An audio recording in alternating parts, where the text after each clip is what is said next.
morning, Hamid. How lovely to see you. Good morning, Lisa. Thank you for the Lovely. invite. You're very welcome. It's always lovely to see you and share a coffee or two. So, why a kitchen designer? If I could go to Howdens and to Wickes and buy a cookie cutter, very cheap and affordable kitchen to install, why a designer? What do you offer people? I think the first thing is as you say, why we like doing what we're doing is because when you see that this house is evolving and what is before and after, it's like, you know, a baby is born and then grown up. It's exactly the same. These projects, when you look at them, when you go in first and you look at the house, it's kind of, oh my God, what is here? And then once you go in and then you bring your inspirations, your ideas, sitting down with the designer and obviously presenting those designs to the clients. They see them on the screen and then you can see, I mean, sometimes you really look at the face expressions. I mean, you can get there. You see how excited they are. Yeah. That really in itself is very satisfying. Yes. You say. And once obviously this project comes to realization, and then you see the end results, you're as excited as the client yourself. I mean, every project we do is truly bespoke because you really sit down, spend the time with the client. I guess that's the difference between us and those other companies who are just looking at the numbers, because we're not really looking at the big numbers. We are a studio, as we call it. Yeah, we've been to the showroom. You know, Yeah. I can proudly say it's really a very welcoming. It's a very homely feel you get when you come to the showroom with the displays we got. It's truly a studio rather than a massive showroom. And I think that's one of the differences. And then spending the time, we really like to invite people to come and sit down, just have the conversation, to really truly understand what is it they want, what is it that they're trying to achieve with this project. To tell us their story first. So we like to listen to their story and then obviously take from what they are telling us and create those designs and present it to them. We obviously, sometimes people cannot make up their minds because there's so many different options, and then the biggest thing is whether you want to go modern or you want to go shaker. So that's one of the first questions you ask someone. Yeah. And then sometimes they can't even make up their mind. So we are happy to present two sets of designs, which not many will be prepared, because as you appreciate, this is obviously a costly process for us. You have to spend the time because you don't want to just present something mediocre just because you want to do the job. That's not about it. It's really get truly then to see the different designs on the screen. Okay, that's one option. So that, I guess, in itself. I guess it's a bit the same as with interior design, in that not everyone has a creative mind, right? They know what they like when they see it, and they know how they want to live, but they can't quite pull it together. Yes. And what you offer is, in a similar way, the opportunity to take your experience, your designer's creativity, and build that around the brief. And the brief is, how do you guys want to live? Is this an entertainment space? Are you party people? Is that what this kitchen needs to look like? Or are you a family and it just has to be practical? Forget the glitz and the glamour, it just has to be practical. You're also working to budgets, of course, aren't you? I mean, you can provide products from a variety of different ranges, price levels. So I guess for someone to come and say, we've got X budget, we're a family of, a practical family of 4, we need seating to accommodate X at Christmas and so on. That's what you bring to the table, as well as incorporating their style, going to their home, talking to them maybe, helps to understand about the colours they like, the theme, and so on and so forth. But then to be able to bring that to life on a screen and show them the end result in the form of a CGI is amazing, because they can't visualise that in their heads. You can as experienced people, but they can't. People really struggle. So I think that's the true value. And budget-wise, I mean... Yes, I mean, as you mentioned, it is very important to understand that. Yes. You can, I mean, you see, they come and see something lovely, but without knowing their budget, you're not doing them any justification what you're presenting. So yes, one of the first questions we ask is also, what is your actual budget for this?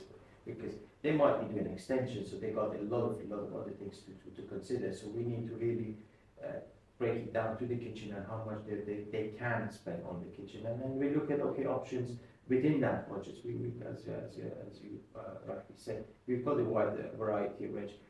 I mean, we always say we start around £25,000, but always depends on the size of the kitchen. The You size and what their so it expectation might, is. exactly. Yeah. So it might be, a kitchen. I'm just doing one work for a client. He just bought a small property, London flat. So he doesn't need £20,000 for a flat. No. So his budget is much lower. And we can do. I think he's going to be ending up around £8,000 to £10,000 budget. So, Brilliant. but on the other side, you also obviously, because then you might have the utility room, the boot room. We're just doing one today, which has got 2 utility rooms actually, boot room. So all that added. So you're looking at, £60,000 plus on it. Well, So it's always budget is, yes, you need to understand what their budget is. But if someone comes, sometimes they ask, well, what is the price for a kitchen? Again, I can relate. People used to say to me, what's it going to cost us to use an interior designer? Yeah. Well, how much do you want to spend? And they'd go, well, we don't really know. And I used to say to them, liken it as an analogy to buying a car. I used to say, well, if you were going to buy a car this weekend, you'd walk out the front door and know whether you're driving to the Peugeot garage or the Aston Martin garage. Think about that with your kitchen or your interior design. You yourself as a couple know what budget you can afford, what gives you the life and the finished product that you want, but also without you begrudging spending it. You can't push yourself outside a boundary that you later begrudge. So just think about it a little bit. And I get, everyone says, well, how much is it going to cost me? It will cost however much you want to spend, basically. And I know that we worked together last year on designing the interior of a house in Ascot. And I think that budget was like 150 odd, wasn't it? I mean, an enormous house. It was like Buckingham Palace. And we were working with your lovely Louisa on a design. And that was going to be that's a huge kitchen. Yes, the one you mentioned is actually quite interesting because what we did on that was, if you remember, they were not quite sure how much they want to extend, whether they want to extend 3 meters or 5 meters. So we did actually 2 different design sets for them to show them what the 3 meters would mean in terms of the kitchen and the space and the units they're going to use, or the 5 meters. So I think that really helped them to make that decision. Again, this is what we do. So because we sat down with them, with you and the clients, who understood what is happening. So then you say, fine, let's do this exercise for them so they can really make a decision, the right decision, because on that project the budget wasn't really the problem. It was just whether they need to extend 3 meters or 5 meters. So that's kind of what we do. And also another thing which people I think have got the wrong perception is, the car example is a good one, but you also need to think, when you're coming to an independent like ourselves, you're not necessarily spending more money than you go to the high-end showroom, high street showrooms, high street showrooms, because they give you the perception they're cheaper, but they're actually not. And so people sometimes hesitate to go to an independent. But when you go to the independent, you will not pay any more than you would pay to those guys, but you get a better service, not to mention the better quality. Yes. So those things are really important to remember. And don't hesitate going to an independent, because there is no obligation. We of the work we do, the initial consultation, the initial design, you have no obligation to go with us. Yeah. So we will do that happily for you. We present it to you, look at the budgets, and if you're happy, then yes, we sit down and then talk about. And for me, I also know, having worked with you in the past, that one of the value adds from an organisation such as yours is the project management. Because of course, when you go to a high street, you buy the kitchen, the job is done, it's purchased, it's taken off the shelf. That's where that commitment from that supplier ends, really. And you find your own installation team, your own carpenter, your own gas fitter, your own decorator. That's something that you bring together, isn't it? Is you manage all of that for the client. So it's a seamless process from start to completion. It all fits with you. Am I right? Yes, yeah. Exactly what we do. So obviously, as you know, we use professionals, whether we need an electrician, so we use a professional electrician, plumber, all those guys which we've worked now for years. We know them, we trust them. So we use those trades, bring them into the project, and then whatever is necessary, we take care of it from start to finish. So the client really doesn't need to worry about anything. So they literally can move out if they're living in the house, or if it's a new build or extension. We will take care of the whole thing. So we will bring obviously anybody necessary, project manager, we've got obviously a good team who can take care of these things. So yes, so we are able to offer you the whole package. Whereas, as you say, the others, they even ask you to go and find your own fitters, which is it doesn't make sense. If you're buying a kitchen, you need that kitchen also fitted, because on paper it might all look good, but when you're actually fitting it, there will be some challenges, because this is how There's always- if you're not using your own fitters, people who are trained to do this product, you will end up really with big problems. And I hear this lot of times, and I'm sure you've heard Yeah, and I always used to say to clients, find your own tradespeople if you like, but my advice to you would be that going cheap will cost you dear, because they'll go and find the cheapest tradespeople available, and they'll end up doing it twice. Yes. And that's when they get the problem. And then What they want is a one-stop pay more shop. when they go in, Yes. because you're not charging them for if the electrician, you're sending the electrician, that's for how much the electrician charge. And I've looked at this over and over. That they are not paying more, as you say. If they do it their way, they'll end up doing it twice. Yeah.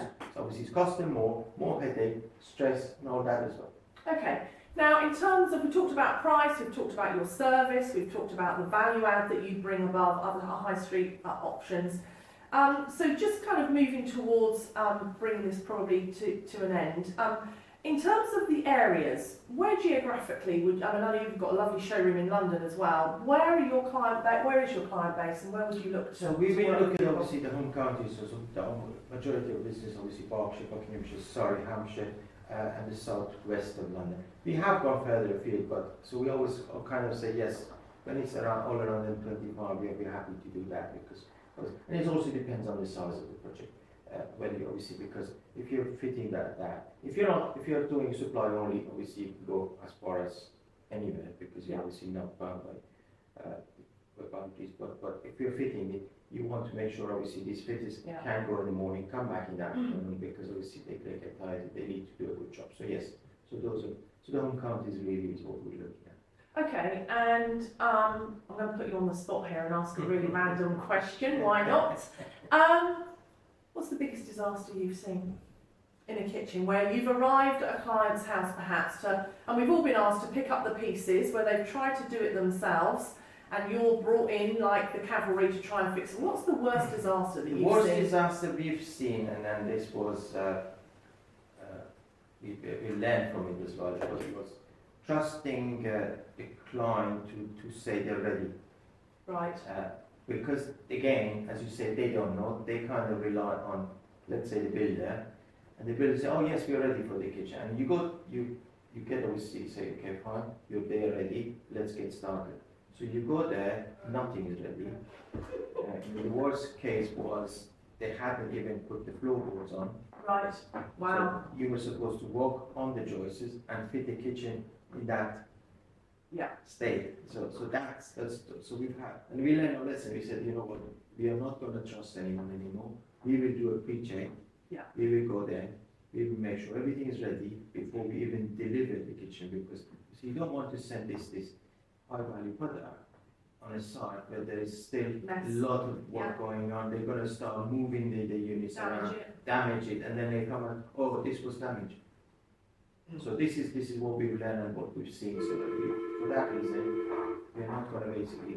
And this is the value again, isn't it? Is the opportunity for you to project manage, which you wouldn't get from a lot of high street places, is to quality check, sanity check, the whole process from start to completion, and make sure that it's as seamless and as trouble-free as possible. Even if you're not using our trusted tradespeople, we still liaise with the ones who have been appointed by the client, by the builder. We check with the builder, we send them all our service plan, make sure everything is in place, because the first fix, electric, plumbing is important.